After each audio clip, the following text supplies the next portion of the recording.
Assalamualaikum warahmatullahi wabarakatuh. Perkenalkan, nama saya Taufik Nur Sidik, NPM saya 1830404141. Kali ini saya akan mengerjakan tugas praktikum 2 dari Machine Learning kelas E, yang mana kali ini untuk tugas praktikum kedua ini yaitu melakukan penghitungan pada series exercise.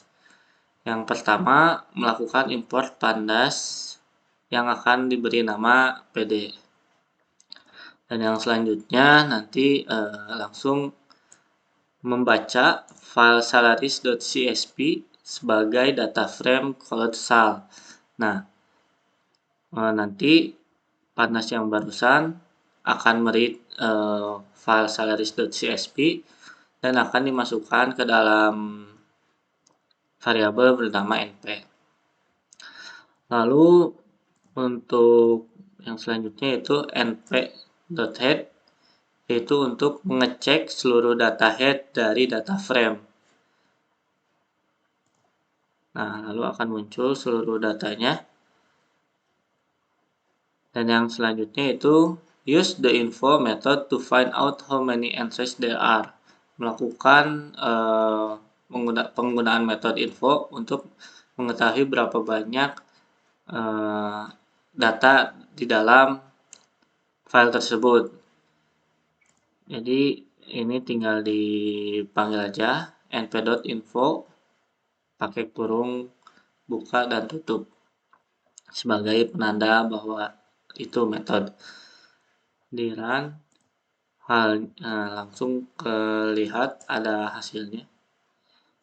Ada employee name, job title, base pay, overtime pay, other pay, dan yang lainnya. Dan yang selanjutnya ada menentukan base pay, rata-rata dari base pay dari data base pay. Ini ada hasilnya, outputnya. Maka untuk mendapatkan output ini harus memanggil variabel np, lalu panggil kolom base pay-nya pakai metode min. Nah, ini untuk rata-rata. Nah, didapatkan hasilnya sama. Dan yang selanjutnya ada what is the highest amount of overtime pay in the dataset, mencari nilai tertinggi dari kolom overtime pay. Sama seperti yang sebelumnya, yang pada base pay, akan tetapi tinggal dipanggil saja kolomnya overtime pay, lalu menggunakan metode max. Ini udah ada contohnya, tinggal di run aja. Nah, sudah muncul hasilnya sama. Yang selanjutnya yaitu what is the job title of Joseph Driscoll. Jadi mencari apa pekerjaan dari Joseph Driscoll dengan catatan menggunakan font yang caps lock, karena jika tidak menggunakan hal tersebut terdapat nama yang sama dengan lowercase. Maka ini kan sudah ada hasilnya 24 Captain Fire Suppression. Berarti ini dari si job title dari Joseph Driscoll. Maka cara menentukannya yaitu panggil variabel np, yang mana di dalamnya itu di dalam variabel np panggil lagi variabel np dari lalu panggil kolom employee name sama dengan Joseph Driscoll. Nah, ini tuh maksudnya di dalam variabel np terdapat array yang mana ditentukan dulu namanya, panggil Joseph Driscoll, lalu setelah ditentukan namanya dipanggillah job title-nya atau pekerjaannya. Lalu nanti akan didapatkan hasil yang di bawah. Nah, dan yang selanjutnya, how much does Joseph Driscoll make including benefit? Jadi ini kayak gaji dari Joseph Driscoll. Caranya bagaimana menentukan hal tersebut? Sama seperti yang sebelumnya.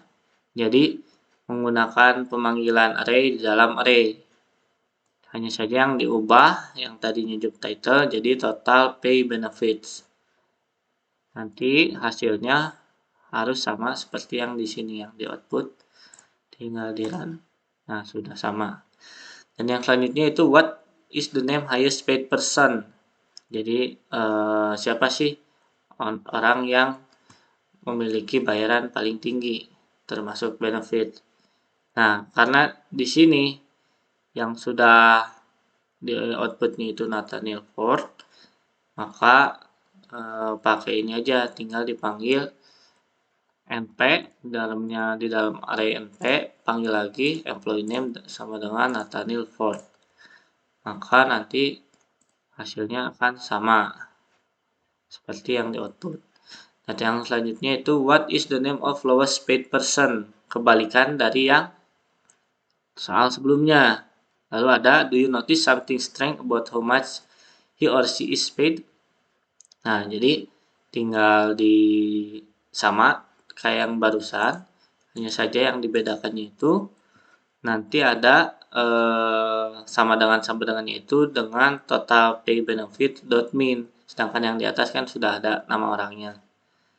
Nah, nanti hasilnya akan terlihat bahwa yang memiliki bayaran terendah yaitu Joe Lopez. Nah, dan yang selanjutnya yaitu what was the average mean base pay of all employees per year. Jadi mencari rata-rata base pay dari seluruh pekerja pada tahun 2011 hingga 2014. Karena ini hasilnya sudah ada di output, jadi 2011 sekian sampai 2014 sekian, maka tinggal dipanggil saja variable np di grup by-nya buyer, tahun, dan base pay-nya, dan dipanggil base pay-nya. Lalu dipakaikan metode min. Tinggal di run kalau sudah. Nah, hasilnya sama. Dan yang selanjutnya itu berapa banyak pekerjaan yang unik di dalam Salaris CSP ini. Tinggal dipanggil saja np job title pakai metode no unique. Lalu dirun. Nah, dan yang selanjutnya itu what are the top 5 most common jobs? Jadi pekerjaan yang paling diminati. Kan di sini di outputnya itu ada transit operator, special nurse, registered nurse, hingga police officer 3. Maka caranya itu tinggal dipanggil variable np job title sebagai kolomnya, jangan lupa. Lalu value counts, jadi dihitung berapa banyak value-nya ini yang paling banyak, lalu dipanggil head-nya, tinggal di run. Nah, udah sama kan ya. Dan yang selanjutnya itu how many job title were represented by only one person in 2013. Jadi berapa banyak pekerjaan yang merepresentasikan salah satu orang di 2013. Itu tinggal dipanggil saja di sini kayak yang sebelumnya, ada variable np array, variable np lagi, pakai tahun karena harus 2013, tinggal sama dengan 2013, lalu job title-nya, lalu value count sama dengan 1, lalu dijumlahkan. Jadi nanti hasilnya 202. Nah, dan yang selanjutnya ini how many people have the word shift in their job title? Berapa banyak orang yang memiliki gelar shift di pekerjaan mereka? Nah, di sini tinggal aja dulu shift stringnya title, lalu jika menemui variabel atau kata dari string shift ini dengan titelnya tersebut, lalu tinggal di split, nanti di return true, kalau tidak return false. Nah, lalu untuk kodenya selanjutnya itu tinggal dijumlahkan variabel np yang kolomnya job title, lalu di apply yang barusan dari shift stringnya, maka hasilnya akan 477. Dan yang selanjutnya ada there is correlation between length of the job title string and salary, hubungan antara pekerjaan dengan gaji. Nah, ini untuk menghasilkan output ini terdapat 2 code, yaitu yang pertama variable np title length-nya, cuman NP job title, dan yang selanjutnya ada NP title and total benefit. Nanti ini tinggal di run aja.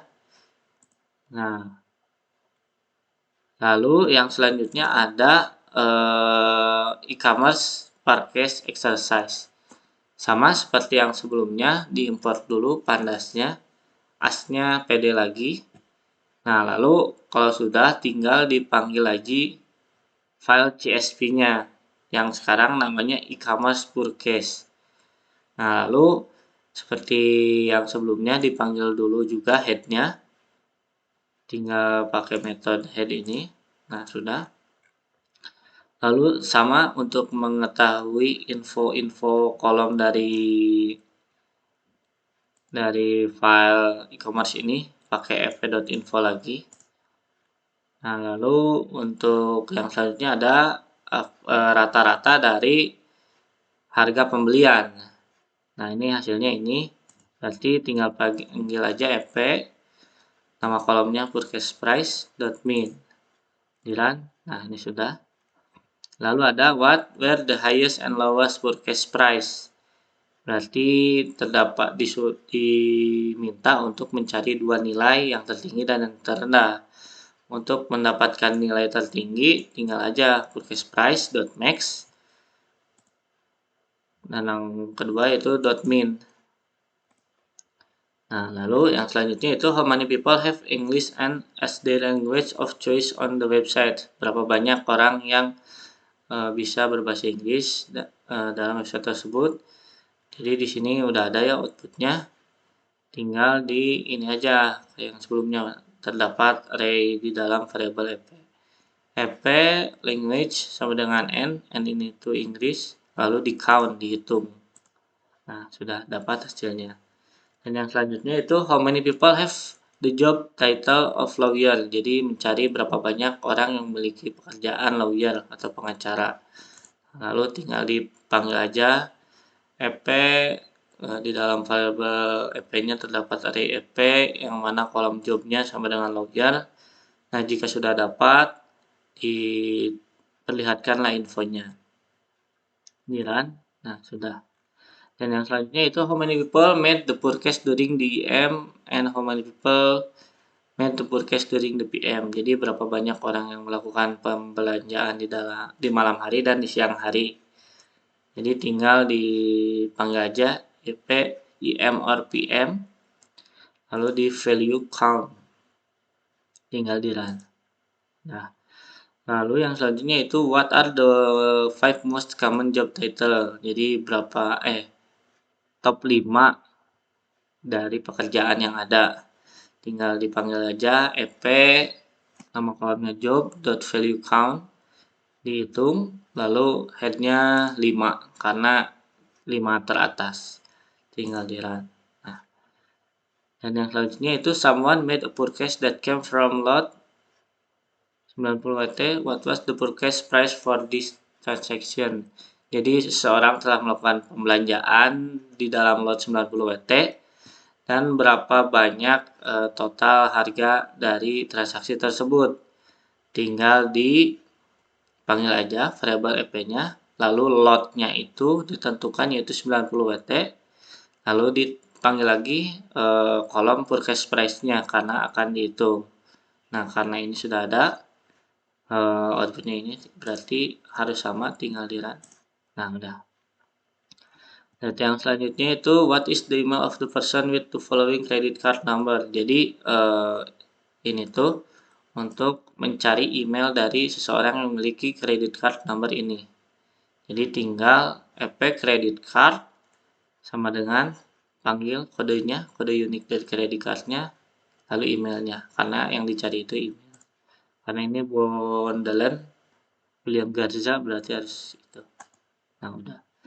Dan yang selanjutnya itu how many people have American Express as their credit card provider and made a purchase above 95 USD. Jadi berapa banyak orang yang memiliki American Express sebagai credit card provider dan melakukan pembelanjaan di bawah 95 dolar.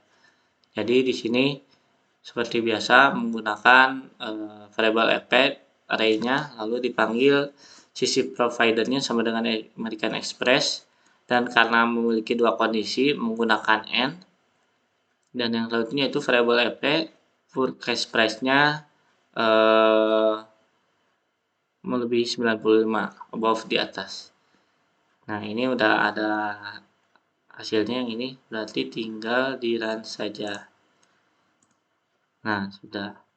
Dan yang selanjutnya itu, how many people have credit card that expires in 20 and 25? Berarti berapa banyak orang yang memiliki credit card yang akan hangus di tahun 2025. Nah, untuk ini kodenya itu variable EP di dalam file e-commerce-nya ada expired year, tinggal dipanggil kolomnya sama dengan sisi expired date-nya. Di apply, di split, karena ini 2025 nanti diambil dari yang expired year yang di bawah sama dengan 25. Nanti tinggal dihitung count. Lalu dimasukkan lotnya berapa banyak. Nah, hasilnya harus 1033. Nah, sudah. Dan yang terakhir yaitu 5 top email provider. Caranya yaitu karena ini udah ada Hotmail, Yahoo, Gmail, Smith, and William.com. Berarti email.apply lambda explit add ini harus ada karena harus menentukan email. Nanti ininya diubah menjadi 1 indexnya, lalu dihitung karena ini top 5 berarti headnya 5, tinggal di run. Nah, sudah. Sekian presentasi dari saya. Ya, mohon maaf apabila ada kesalahan. Terima kasih. Assalamualaikum warahmatullahi wabarakatuh.